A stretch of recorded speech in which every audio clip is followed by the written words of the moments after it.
Hello friends, welcome to my YouTube channel Nutan academy. My name is Santosh Kumar. तो हमने previous lecture में बहुत सारी चीज पे बात किए थे। Speed, velocity, type of speed, units and dimensions, velocity, instantaneous speed, आपको इंस्टैंटेनियस वेलोसिटी। तो हम लोग बहुत चीज पे प्रीवियस लेक्चर पे बात किए थे। आपने नहीं देखा तो प्लेलिस्ट पे सब वीडियो है, part 1, part 2, part 3 of one dimension motion, आप देख सकते हैं। आज हम लोग पार्ट 4 करेंगे। इस बेहतरीन टॉपिक को शुरू करेंगे वन डायमेंशन मोशन का। हम लोग बेसिकली इसके कॉन्सेप्ट पूरा पढ़ेंगे, बेसिक टू हाई लेवल की। वन क्वेश्चन भी जो है नहीं बचे, वन क्वेश्चन भी जो है आपका नहीं छूटे एक भी एग्जाम में। ठीक है, तो लेट्स बिगिन आवर आज का टॉपिक जो आज हम लोग पढ़ेंगे। यहाँ पे मैं टॉपिक लिख देता हूँ, one dimension motion.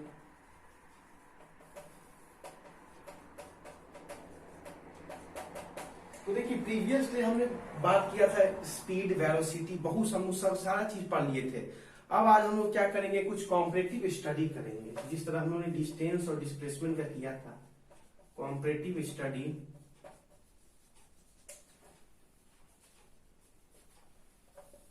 Between speed and average speed and average velocity. इसमें हम क्या करेंगे, कॉम्परेटिव स्टडी करेंगे आपको। तो मैंने आपको एक चीज बताया था प्रीवियस पार्ट 2 में कि जिस तरह डिस्टेंस जो है स्पीड से रिलेटेड है, उसी तरह वेलोसिटी जो है डिस्प्लेसमेंट से रिलेटेड है। तो कहीं ना कहीं जो उसका जो हमने कॉम्परेटिव स्टडी पढ़ा है, बेसिकली डिस्टेंस और डिस्प्लेसमेंट का, वो सारा इसमें कॉपी पेस्ट हुआ है। सारे इसमें कॉन्सेप्ट जो है टच होंगे। Distance depend on the path from where your motion start and where you reach your destination and from which path you have opt for your destination। इसी पे डिस्टेंस डिपेंड करता है कि आपने किस पाथ पर आपने अपना मोशन किया है। तो उस पाथ का जो एक्चुअल लेंथ होगा, उसी एक्चुअल लेंथ को हम लोग रियल एक्चुअल लेंथ के पाथ को जो जितना आपने कवर किया होगा वही आपका डिस्टेंस होगा। But displacement depend on your position from where you start in motion and where you terminate। मतलब कहां से आपने स्टार्ट किया, कहां के आपने अपने मोशन को खत्म किया, उस पोजीशन के हम पॉइंट को, लाइन को ज्वाइन करते हैं और हमें जो मिनिमम डिस्टेंस मिलता है उसी को हम लोग डिस्प्लेसमेंट कहते हैं। ये बात हुआ। अब मैंने आपको डिस्टेंस और डिस्प्लेसमेंट में मैं आपको एक चीज बताया था कि जी स्ट्रेट लाइन मोशन में डिस्टेंस के इनफाइनाइट वैल्यू है। हम किसी पाथ से जा सकते हैं, इस पाथ से जाएं या इस पाथ से जाएं या इस पाथ से जाएं, हम लोग किसी पाथ से जो है अपना डेस्टिनेशन को कवर कर सकते हैं। इसमें हमें कोई रिस्ट्रिक्शन नहीं है। ये क्लियर? यस। बट जब बात आती है डिस्प्लेसमेंट की, तो डिस्प्लेसमेंट जो है सिंगल वैल्यू देता है। मैंने आपको लिखवाया कॉपी में, क्योंकि displacement depend on your position from where you start your motion and where you reach the motion. तो मतलब जहां से आपने शुरू किया, जहां आपको मैंने खत्म किया, तो उस लाइन को जो हम लोग ज्वाइन कर लेंगे वही हमें डिस्प्लेसमेंट देता है। बट यहां पे हमें बात करना है स्पीड और वेलोसिटी। तो जिस तरह डिस्टेंस का इनफिनाइट वैल्यू है किसी पाथ को कवर करने के लिए, तो उसी तरह स्पीड का जो है इनफिनाइट वैल्यू है। इनफिनाइट वैल्यू, जिस तरह डिस्टेंस जो है किसी पाथ से हम अपना डिस्टेंस को कवर कर सकते हैं, तो उसी तरह उस पाथ पे हम किसी स्पीड से अपना व्हीकल चला सकते हैं। हम इंडिपेंडेंट, हम स्वतंत्र हैं, किसी जो है स्पीड से जो है हम ट्रेवल कर सकते हैं उस पाथ पर। तो स्पीड का भी क्या होगा, फॉर मैं लिख रहा हूं point, for given time interval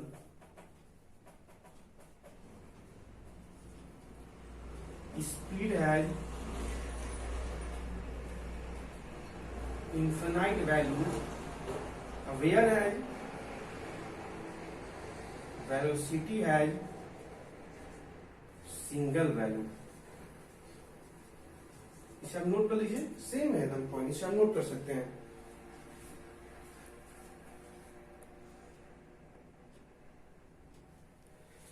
अब मैं इसे रफ कर रहा हूं।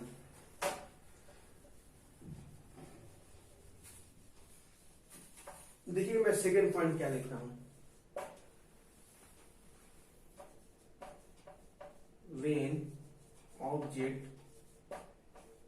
return to its original position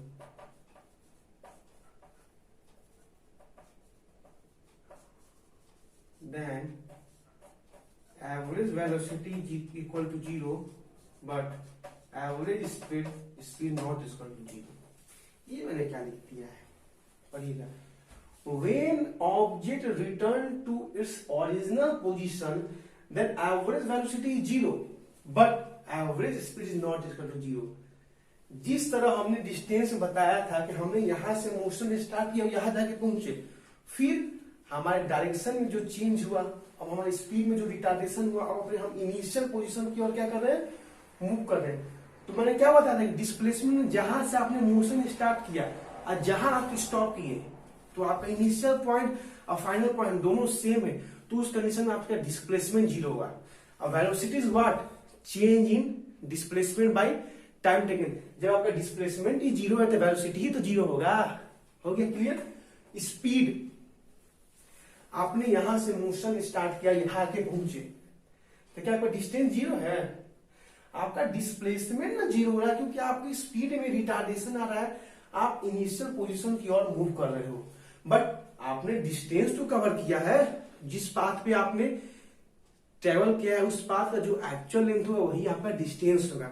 तो डिस्टेंस आपका 0 नहीं हो सकता है. उसी प्रकार आपका स्पीड भी 0 नहीं होगा, क्योंकि स्पीड जो है डिपेंड करता है मैग्नीट्यूड पर, ना कि डायरेक्शन पर, क्योंकि speed is a scalar quantity है. इसको हम नोट कर सकते हैं.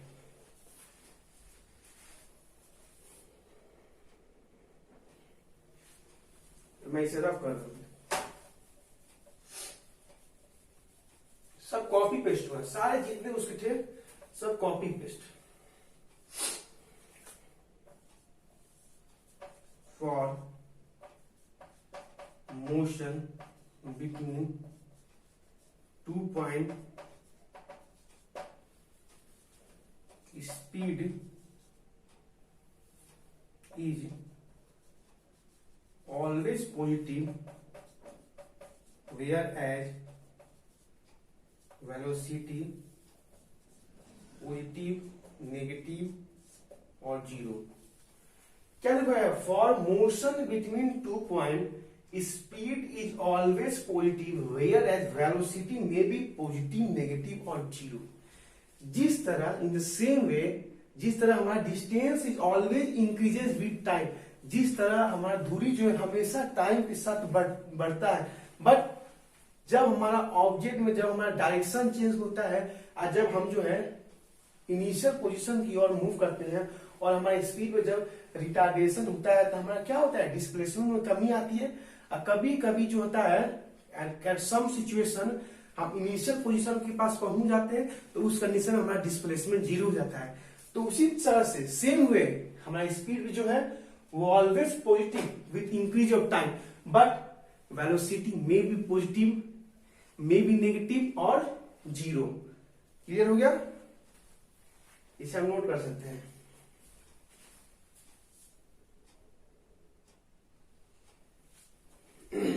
मैं इसे रफ कर रहा हूं.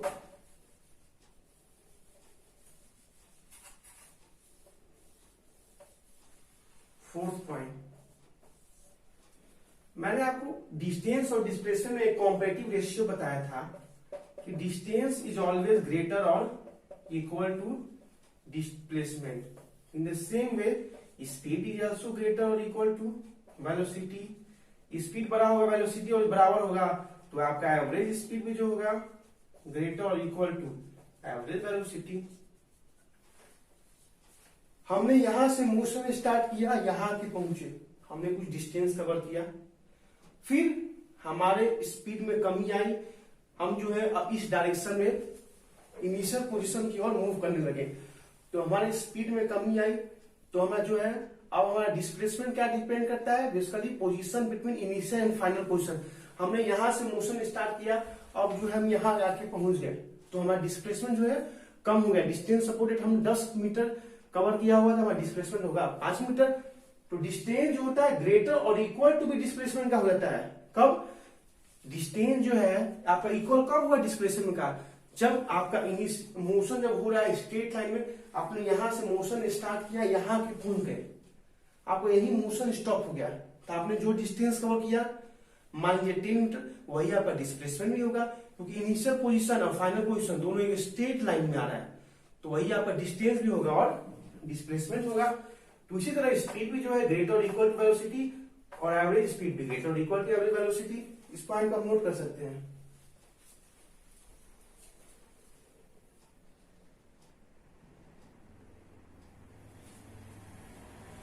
तो ये थे आपके कॉम्परेटिव स्टडी कुछ। अब हम अपने कुछ नेक्स्ट मोशन के पैरामीटर पढ़ेंगे।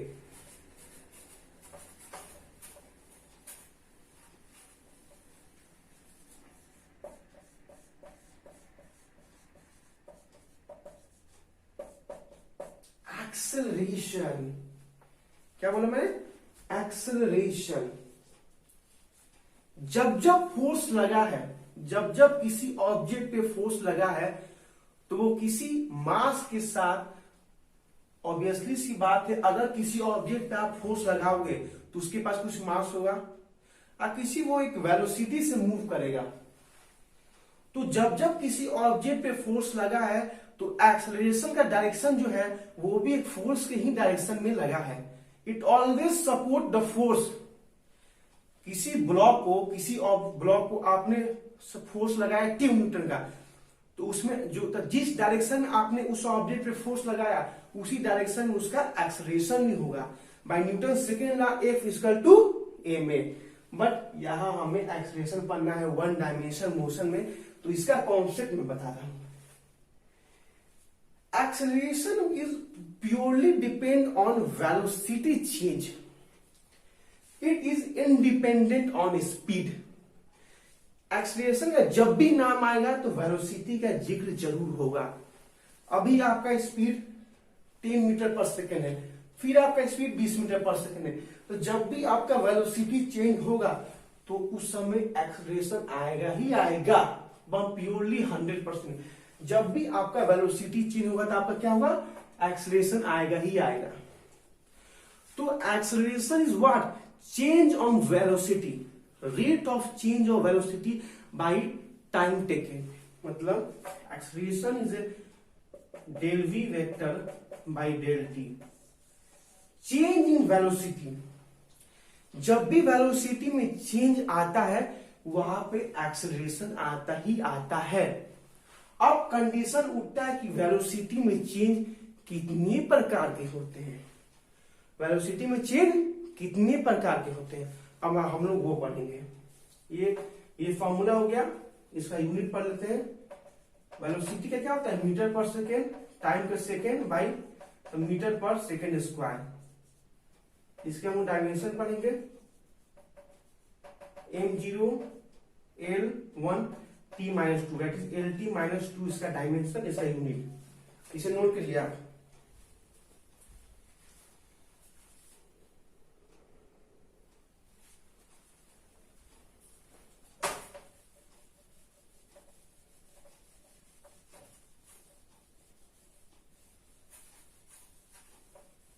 तो मेरा सवाल था कि वेलोसिटी चेंज कितने प्रकार के हो सकते हैं। तो वेलोसिटी में दो चीज होते हैं। वेलोसिटी आखिर बनता किससे है? ऑब्जेक्ट के मैग्नीट्यूड से और ऑब्जेक्ट के डायरेक्शन से। तो पहला हम लोग करेंगे उसका मैग्नीट्यूड चेंज करेंगे। मैग्नीट्यूड आपको चेंज करेंगे और डायरेक्शन क्या रखेंगे? सेम। मैंने क्या बोला? मैग्नीट्यूड को हम चेंज करेंगे और डायरेक्शन क्या करेंगे? मैग्नीट्यूड को चेंज करेंगे और डायरेक्शन को आपको सेम करेंगे। किसी ऑब्जेक्ट के जब हम थ्रो करते हैं ऊपर, तो उसका टेंडेंसी होता है कि वो नीचे की ओर ही गिरती है। Why? This condition is called free falling of a body when a body is suppose to throw at a highest point, then its final velocity becomes 0. But when the object or when the ball, whatever you throw at the toppest point, or when it's supposed to be fall, then earth attract that object towards itself towards itself, then due to the force of gravity, this body come to the lowest point, or at every instant, at every point, its velocity become increase, and then its lowest point, its velocity become.